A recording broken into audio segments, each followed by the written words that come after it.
सम्माननीय मंच और अलग अलग प्रदेश से उपस्थित मेरे पत्रकार साथियों का मैं अभिनंदन करता हूं। दोस्तों, एक दो आह्वान गीत है, दो लाइन है। मैं चाहता हूं कि आप सब सुर से सुर मिला के पत्रकार एकता का परिचय देंगे और बहुत सामान्य सा गीत है, पहले वो हो जाए, उसके बाद आगे बढ़ते हैं अपन। हम होंगे कामयाब, हम होंगे कामयाब, हम होंगे कामयाब एक दिन,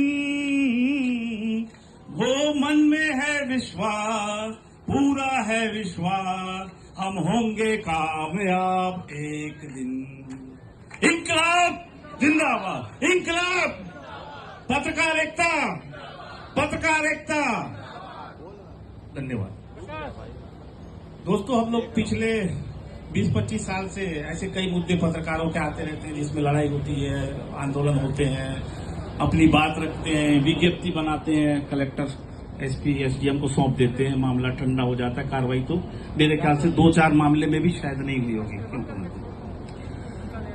ज्यादा से ज्यादा जिला स्तर होता है, जिला में नहीं काम बना तो राजधानी तक पहुंचते हैं हमारे पत्रकार साथी। अभी जैसे 36 संगठन 2 अक्टूबर को रायपुर में एकत्र हुए और ज्ञापन दिए, जैसा भी था कुछ हुआ, कार्रवाई कुछ भी नहीं हुई एक पैसा भी। इसके पहले भी 2015 में पत्रकार सुरक्षा कानून की मांग की गई थी। मेरे ख्याल से पहली बार कमल शुक्ला जी के नेतृत्व में 2014-15 में रायपुर में सभी संगठन, संयुक्त संगठन के द्वारा पत्रकार सुरक्षा की पहली मांग की गई। उस पे पिछली सरकार डॉक्टर रमन सिंह की थी, उस समय उन्होंने गंभीरता से चर्चा की, होम सेक्रेटरी से मसौदा तैयार करने को भी कहा था और हुआ भी। उसके बाद सरकार बदली, दूसरी सरकार आई, उन्होंने भी कहा कि पत्रकार सुरक्षा कानून बहुत जल्द चालू होगा, लेकिन उसमें आगे कोई कार्रवाई नहीं हुई। आगे क्या हुआ मुझे नहीं पता, लेकिन इतना पता है कि पत्रकार सुरक्षा कानून अभी तक लागू नहीं हुआ और न ही कहीं ऐसी कोई उम्मीद दिख रही है। ठीक। दूसरी बात, ये प्रकरण जो है हमारे पत्रकार साथियों को जो झूठा गांजा के आरोप में फंसाया गया, ये प्रशासन, पुलिस, सरकार सब जानती है कि फंसाया गया है, उनको भी पता है। 2 काम करने मात्र, बहुत लंबा नहीं जाऊंगा मैं, सिर्फ 2 काम। क्योंकि जो होटल का डीवीआर गायब हुआ है वो छत्तीसगढ़ में है होटल। यहां की पुलिस चाहे तो वो डीवीआर कहां है, क्या उसको पता लगाए? एक। दूसरा, इनके कार की फोटो चित्तूर एसपी को भेजी गई।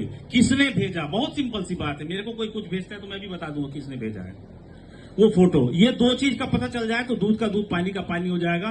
किसने फोटो भेजी और डीवीआर कहां है, काम खत्म। इसके आगे और मैं कुछ नहीं बोलूंगा। और रही बात दोस्तों, समय कम है,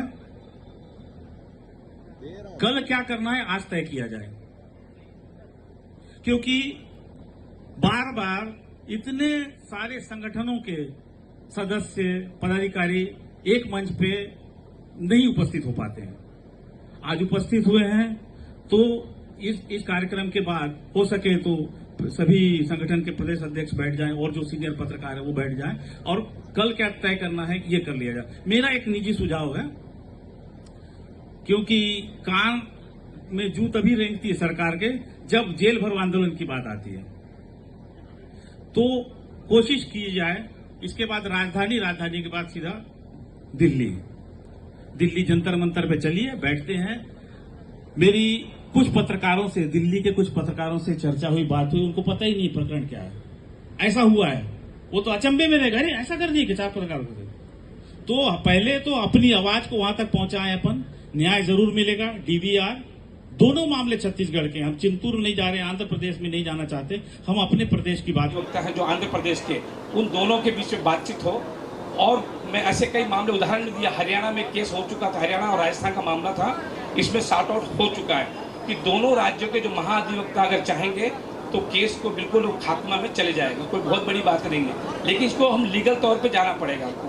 तो इसलिए मैं चाहूँगा जो वरिष्ठ पत्रकार है उनको, उनकी एक टीम बने, टीम के माध्यम से हम सरकार सीएम साहब के पास जाएंगे, सीएम साहब के माध्यम से एक बात रखें, महाधिवक्ता छत्तीसगढ़, महाधिवक्ता, क्योंकि दोनों जगह गवर्नमेंट एक ही दल के हैं, एनडीए की गवर्नमेंट है, और तो ये कोई बहुत बड़ी बात नहीं, हम क्योंकि वरिष्ठ पत्रकार है, हमारे लेखनी में इतनी ताकत है कि हम अच्छे अच्छे को हिला सकते हैं। देखिए, जो सर आप बता रहे थे, जो हम लीगल फाइट करना भी चाहिए। अभी सरकार तो भूल कर दिया और स्वीकार अभी नहीं करेंगे ना, हम भूल केस जो फॉल्स केस डाला बोल के, इसीलिए हम जो फॉल्स केस डाला वो हम लॉ बैटल फाइट करना होगा।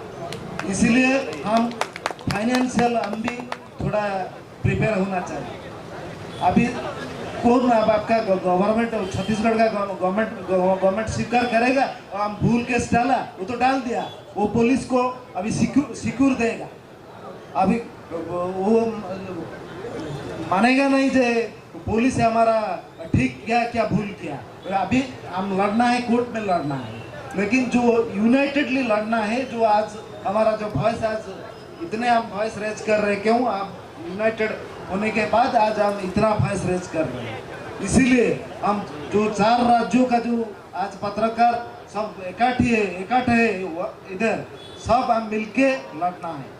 जो यूनियन मिनिस्टर जो अमित शाह, हम भी मलकानगिरी से एक रैली किया थे बीच में, जो जिस दिन इंसिडेंट जो हुआ, जो बापीराव 3 अदर्स जो जर्नलिस्ट अरेस्ट हुआ, 2 दिन बाद हम भी मलकानगिरी में एक बड़ा रैली किया था।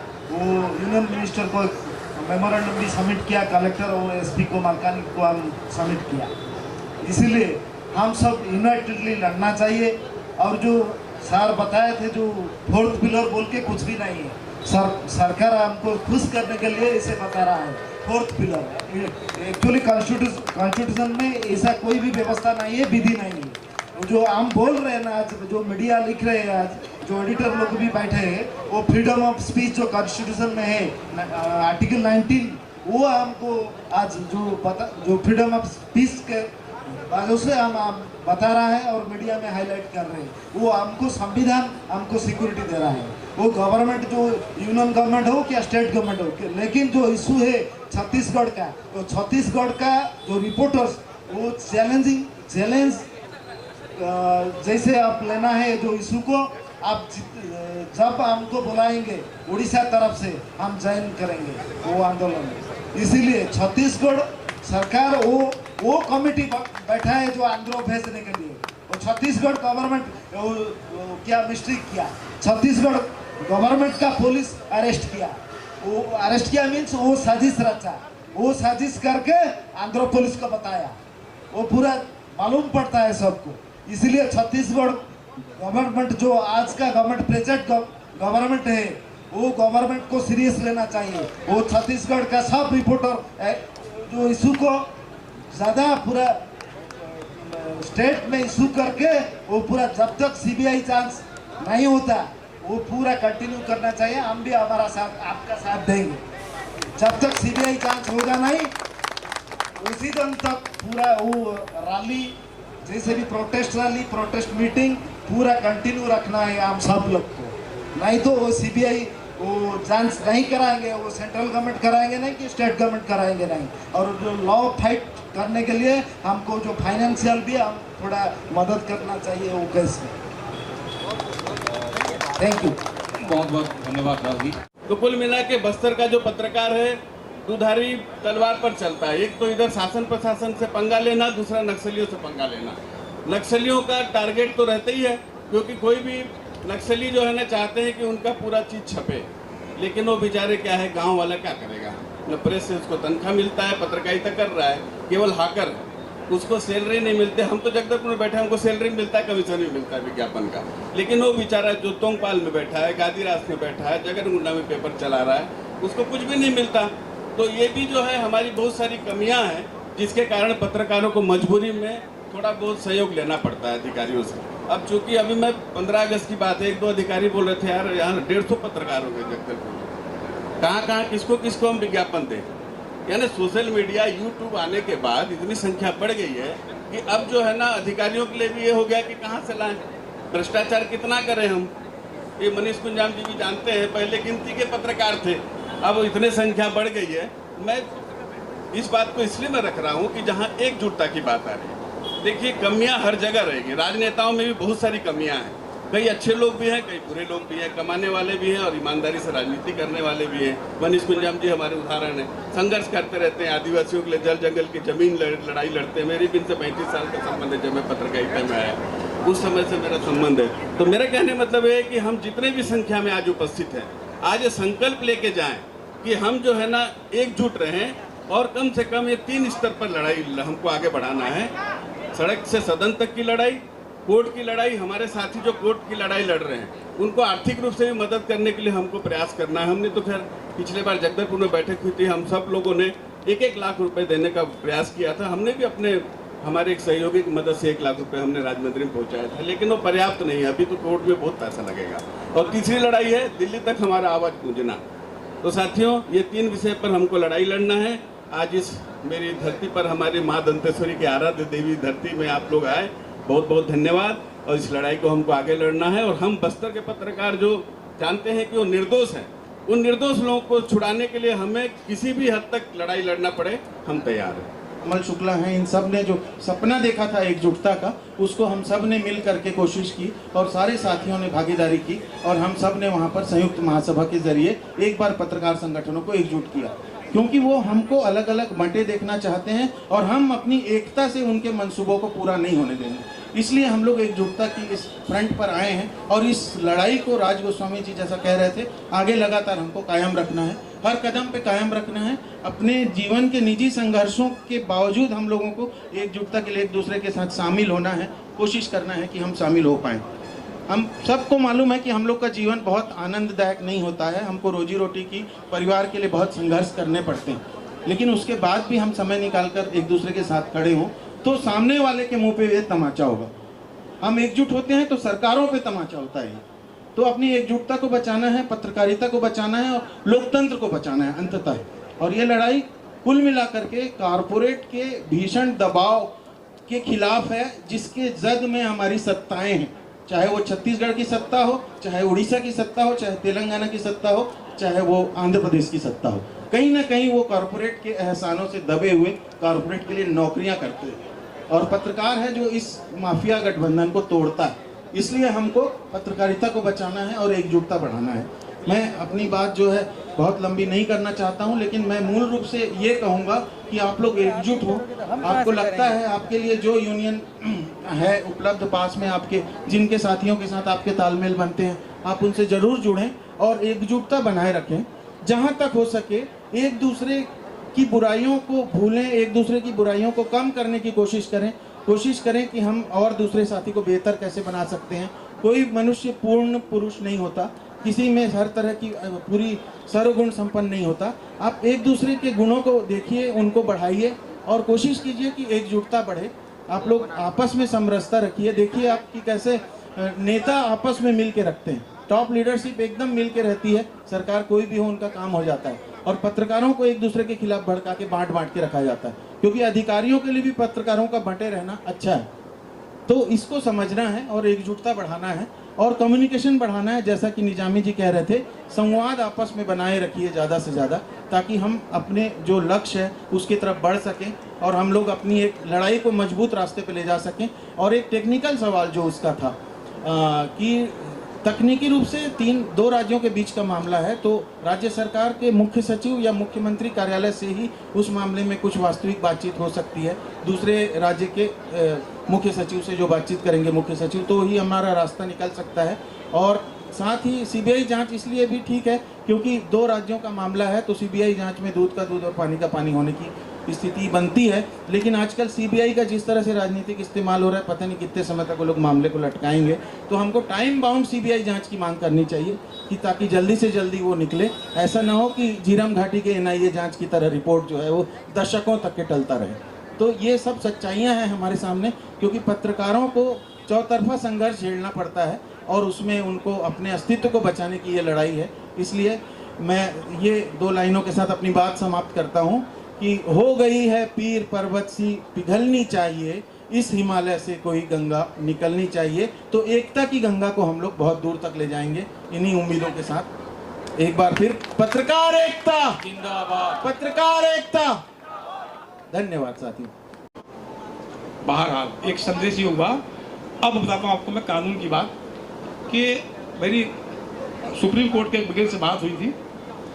उन्होंने कहा था पचौरी जी, अगर सरकार आपकी बात नहीं मानती है, सुप्रीम कोर्ट में अगर आपकी अपील आती है, याचिका आती है, सुप्रीम कोर्ट शासन को आदेश करेगा कि आप इस मामले की सीबीआई जांच करें। ऐसा हुआ है, ऐसा होता है। मैंने प्रस्ताव रखा था बादशाह जी के साथ में कि आप सरकार की सत्ता काल की बात मानेगी कि सत्ता तक नहीं मानेगी। इससे अच्छा है कि सुप्रीम कोर्ट चलते हैं और सुप्रीम कोर्ट से ऑर्डर करवाते हैं सरकार को।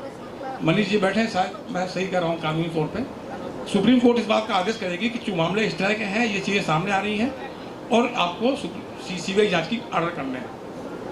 क्योंकि सरकार सीबीआई जांच आसानी से करेगी नहीं। सरकार संयोग बस वो ऐसी फंस गई है कि अब उसको ना निगलते बनेगा ना उगलते बनेगा। क्योंकि जिस तरह के लोगों के नाम आ रहे हैं इसमें, वो कहीं ना कहीं सत्ता तक इस मांग को नहीं पहुंचने देंगे। क्योंकि अगर ऐसा हुआ तो कड़ी खुल जाएगी बहुत से लोगों की। तो अब हमारी जो मांग है, अगर पुलिस वाले यहाँ खड़े हों, एलआई वाले बैठे हों, सुनने हो, हम ना तो ये कह रहे हैं कि पुलिस वाले दोषी हैं, ना हम ये कह रहे हैं कि हमारे साथी निर्दोष हैं। हम तो एक जांच की मांग कर रहे हैं कि आप जांच कर दीजिए, फॉरेंसिक जांच कीजिए। आप लॉज में उस समय किस किस के मोबाइल एक्टिव थे, कार के पास किस किस के मोबाइल एक्टिव थे रात में, पुलिस थाने के स्टाफ के कौन कौन लोग थाने लॉज में मौजूद थे उस समय, रेस माफिया जुड़े हुए किन किन लोगों के मोबाइल एक्टिव थे उस समय लॉज के पास में, और जो सीसीटीवी के फुटेज है, सीसीटीवी का जो डाटा है, उसको वापस लाया जाए। उसका फॉरेंसिक गवर्नमेंट ही कर सकती है, कोई और नहीं कर सकता उसको। उससे सारी चीज़ें मालूम पड़ेंगी कि कौन किस समय कहाँ मौजूद था, हमारे पत्रकार साथी कहाँ मौजूद थे, हमारे पत्रकार साथियों का जो लोकेशन था, मोबाइल लोकेशन था, वो रात में कहाँ पे था। और इस लड़ाई को मैं देख रहा था कि बीच में कमज़ोर करने की कोशिश की गई।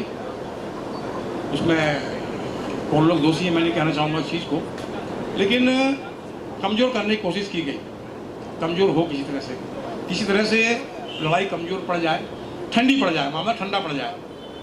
ये हम लोगों की हिम्मत की दाद देता हूँ मैं कि इतने दिनों के बाद भी इस मामले को हम लोगों ने ठंडा नहीं होने दिया और ना ठंडा होने देंगे। और ये धरना प्रदर्शन की हद से हम लोग ऊपर जा चुके हैं।